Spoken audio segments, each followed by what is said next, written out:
I caught Lucas stealing Mom's pain meds. He said, I owe 10 grand, Ethan. Mom's dying, and he's robbing her blind. Her final secret about Dad stunned me. Then Lucas whispered at her funeral. I'll never forget the night I caught Lucas, my older brother, stealing from our dying mom. It was late, maybe 2 in the morning, in our old house on the outskirts of Columbus, Ohio. The air was heavy, thick with the smell of antiseptic and the faint hum of Mom's oxygen tank down the hall. She was battling lung cancer, stage 4, and every day was a fight to keep her comfortable. I couldn't sleep, not with the weight of her illness pressing down on me. So I got up, thinking I'd make some tea, clear my head. That's when I heard a faint rustle from Mom's room. I froze, heart pounding. No one should have been in there. Mom was asleep, or so I thought. I crept down the hallway, the floorboards creaking under my bare feet. The door to her room was cracked open, and there he was, Lucas, hunched over her nightstand, his hands moving fast, like a thief in some cheap crime flick. My stomach twisted. He was peeling off her opioid patches, the ones she needed to dull the pain that clawed at her every waking moment. I stood there, mouth dry, watching him stuff them into his pocket. What the hell are you doing? My voice came out sharper than I meant, cutting through the silence. Lucas jumped, spinning around,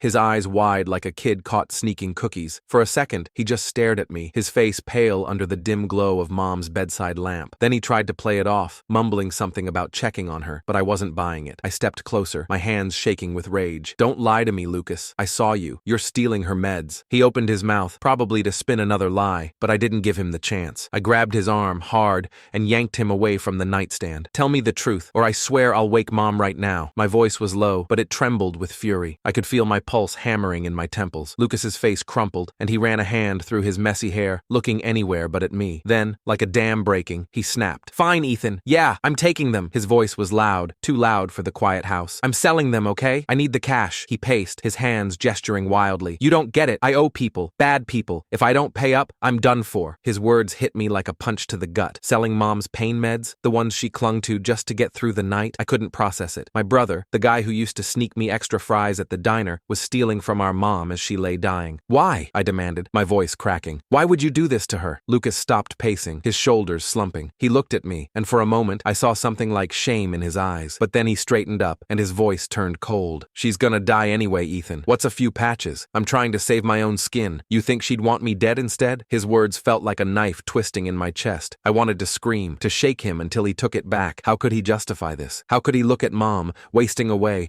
and think it was okay to rob her of what little relief she had? I stepped closer, my fists clenched. You're disgusting, I spat. She's fighting for every breath, and you're stealing from her? For what? Your stupid gambling debts? His eyes widened, like he didn't expect me to know. Yeah, I'd heard the rumors. Lucas had been hanging out at the Riverboat Casino in Cincinnati, blowing money we didn't have. I'd ignored it, thinking he was just being reckless. But this was a new low, even for him. He didn't deny it. Instead, he leaned against the wall, rubbing his face. You don't know what it's like, Ethan. These guys, they don't mess around. I owe them 10 grand. If I don't pay, they'll come for me. Maybe even for you and Mom. His voice broke, but I didn't care. I didn't care about his excuses, his debts, or his fear. All I could see was Mom, lying in that bed, her face twisted in pain because her own son was stealing her lifeline. I turned away, my chest tight. Get out, I said, my voice barely above a whisper. Lucas didn't move at first, but I could feel his eyes on me, pleading. I didn't look back. I just walked out of the room, my heart pounding with a mix of rage and betrayal. I didn't know what to do next, but I knew one thing for sure: Lucas had crossed a line, and I wasn't sure I could ever forgive him. I stood in the hallway, my heart hammering, still reeling from Lucas's confession. He'd admitted to stealing Mom's opioid patches, selling them to pay off his gambling debts. The words echoed in my head. She's gonna die anyway. I wanted to scream, to shake him, until he felt the weight of what he'd done. But before I could say anything else, the door to Mom's room creaked open. There she was, Margaret, my mom, leaning against the frame, her frail body trembling. Her oxygen tube dangled, and her eyes, sunken from the cancer, locked onto us. What's going on? Her voice was weak, barely above a whisper, but it cut through the tension like a knife. I froze, my throat tight. Lucas turned away, staring at the floor, his hands stuffed in his pockets. I didn't want to tell her. I didn't want to break her heart, but she kept asking, her voice growing sharper, more desperate. Ethan, what's happening? Tell me, now. I swallowed hard, my chest aching. I glanced at Lucas, hoping he'd say something, anything, to spare me from this, but he just stood there, silent, like a coward. So I did it. I told her, Mom, Lucas has been stealing your pain patches. He's selling them for money. The words felt like poison coming out of my mouth. Her face crumpled, her eyes filling with tears. She looked at Lucas, searching for a denial, but he just nodded, his head still bowed. The silence was suffocating. Is this true? She asked him, her voice breaking. Lucas mumbled something, barely audible, about being in deep with some guys at the Riverboat Casino in Cincinnati. He said he was scared, that he had no choice, but Mom didn't want to hear it. Her hands shook as she clutched her robe, tears streaming down her cheeks. "How could you?" she whispered. "I'm dying, Lucas, and you're taking what little I have left?" I'd never seen her like this, so broken, so betrayed. It tore me apart. She turned to me, her eyes pleading. "Ethan, why didn't you tell me sooner?" I didn't have an answer. I'd only just found out, but the guilt still hit me like a freight train. I wanted to protect her, to shield her from this pain, but it was too late. She took a shaky breath and pointed at Lucas. "Get out," she said, her voice firm despite the tears. "You're not welcome here anymore." Lucas opened his mouth to protest, but one look at her face shut him up. He grabbed his jacket and left, the front door slamming behind him. The house felt emptier after he was gone, but the anger in me burned hotter than ever. I couldn't stop thinking about what he'd done, not just the patches, but the lies. I started digging, needing to know how far this went. I checked Mom's bank account on her old laptop, the one she used to pay her medical bills. My heart sank. Large withdrawals, hundreds of dollars at a time, had been siphoned out over the past few months. The recipient? Lucas. He wasn't just stealing her meds, he was draining her savings, money she needed for hospital visits, for the co-pays that were already bleeding her dry. I sat there, staring at the screen, my hands shaking. Mom couldn't work anymore. Her cancer treatments had left her too weak, and the bills were piling up. Lucas knew this. He knew how much she was struggling, and he still took from her. I wanted to confront him again, to demand answers, but he was gone. All I could do was stay by Mom's side, trying to make her comfortable. But every time I looked at her, I saw the pain in her eyes, not just from the cancer, but from the betrayal. She barely spoke the next few days, her silence louder than any words. I tried to focus on taking care of her, but the anger was eating me alive. I kept replaying Lucas's words, his pathetic excuses. Bad people, 10 grand, as if that justified robbing our dying mom. I couldn't let it go. I started asking around, talking to old friends who knew Lucas. They confirmed what I'd suspected. He'd been gambling at the casino for months, racking up debts he couldn't pay. Loan sharks were after him, the kind who didn't take kindly to missed payments. But I didn't care about his problems. All I could think about was Mom,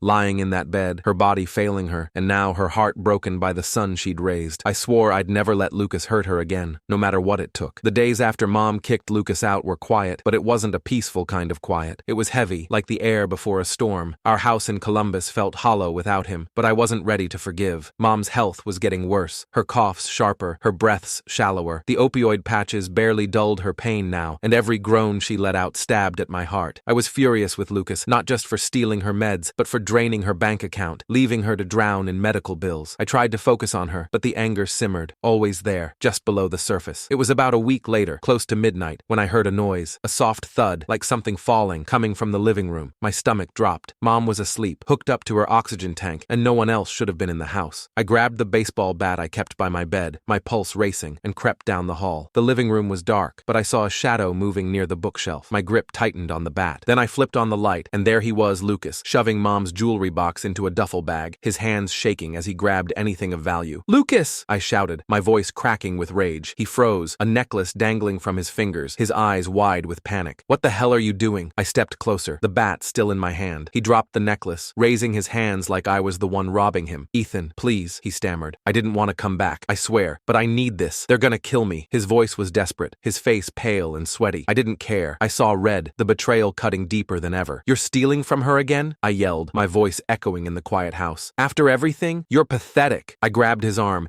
yanking him away from the bookshelf. The duffel bag hit the floor, spilling out Mom's earrings, a watch, even some cash I hadn't known she kept. Lucas stumbled, his eyes darting to the door like he was planning to bolt. "I'm sorry, Ethan," he said, his voice breaking. "I need the money tonight or I'm dead. You don't get it. These guys, they'll come for us. For you. For Mom." His words hit me, but not in the way he wanted. I didn't feel pity. I felt disgust. He was using Mom's suffering, her death sentence, as an excuse to save his own skin. I shoved him back, my hands trembling. "You don't get to drag us into your mess," I spat. "You're done here." I reached for my phone, my fingers already dialing 911. Lucas's face twisted in panic. "No, Ethan, don't. Please, if you call them, I'm finished." He grabbed at my arm, but I pulled away, pressing the call button. Before the operator could answer, a weak voice cut through the chaos. "Stop it, both of you." It was Mom, standing in the doorway, her oxygen tank trailing behind her. She looked like she could barely stand, her face twisted in pain, her hands clutching the wall for support. My heart sank. She shouldn't be up, shouldn't be seeing this. "Mom, go back to bed," I said, my voice softer now, but she shook her head. "No, Ethan, don't call the police." Her words were firm, but her eyes were pleading, filled with a sadness I couldn't bear. "Mom, he's stealing from you again," I said, my voice cracking. "He doesn't care about you." Lucas hung his head, muttering apologies, but I didn't want to hear it. Mom's gaze shifted to him, and for a moment I thought she might forgive him, but then she shook her head, tears falling. "Lucas, you broke my heart," she whispered. "But Ethan, please, don't do this." I wanted to listen to her, to respect her wishes, but I couldn't let him get away away with it. Not again. I spoke into the phone, giving the operator our address. Lucas sank to the floor, his head in his hands, sobbing. I'm sorry, he kept saying, but it was too late. The police arrived quickly, their lights flashing through the windows. They cuffed Lucas, his eyes meeting mine as they led him out. He looked betrayed, like I was the one who'd done something wrong. I didn't care. I turned to Mom, who was crying silently, her frail body shaking. I helped her back to bed, my chest tight with guilt and anger. I'd protected her, but at what cost? Seeing her like that, so fragile, so hurt, broke something in me. I didn't know if I'd done the right thing, but I knew Lucas had to face the consequences. Mom's health was slipping fast after Lucas got arrested. The house in Columbus felt like a tomb, quiet except for her labored breaths and the hum of her oxygen tank. I was drowning in guilt, replaying the night I called the cops. Mom had begged me not to, but I couldn't let Lucas keep hurting her. Still, seeing her so broken, her eyes dull with pain, made me question everything. Then, one morning, she surprised me. She sat up in bed, her voice stronger than it had been in weeks. Ethan, let's go out today, just you and me. I stared at her, stunned. She looked almost alive, a spark in her eyes I hadn't seen in months. I didn't argue. If she wanted a day out, I'd make it happen. We started at the old ice cream shop downtown, the one with the sticky booths and the jangling bell on the door. It was the same place we used to go when I was a kid, back when life was simple. The same woman, now gray-haired and wrinkled, was behind the counter. She smiled, handing us 2 scoops of Rocky Road, just like old times. We sat by the window, and for a moment it felt like I was 10 again, laughing as ice cream dripped down my chin. Mom's smile was weak, but it was real. I clung to it, desperate to hold on to this fleeting happiness. After, we drove to Schiller Park, where I used to spend summers swinging and skinning my knees. The swings looked smaller now, rusted at the edges, but the memories hit me hard. We walked slowly along the path, Mom leaning on my arm, her oxygen tank trailing behind. She pointed to the old oak tree where I'd carved my initials when I was 8. You were such a wild kid, she said, her voice soft but warm. I laughed, but my chest ached. These moments were slipping away, and I couldn't stop them. We sat on a bench, watching kids play in the distance. The sun was warm, and for a while, it felt like the cancer didn't exist. Then Mom took a deep breath, her hands trembling. Ethan, I need to tell you something. Her tone shifted, heavy with something unspoken. My stomach tightened. I knew that look. It was the same one she had when she found out about Lucas. What is it, Mom? I asked, my voice barely steady. She looked away, her eyes glistening, and then she started talking. Your dad didn't leave because he didn't love you. Her words hit me like a brick. Dad had walked out when I was 5, leaving me and Lucas with nothing but anger and questions. I'd hated him ever since, assuming he just didn't care. Mom's voice cracked as she continued. He was like Lucas. He had a gambling problem, Ethan. He owed money to dangerous people,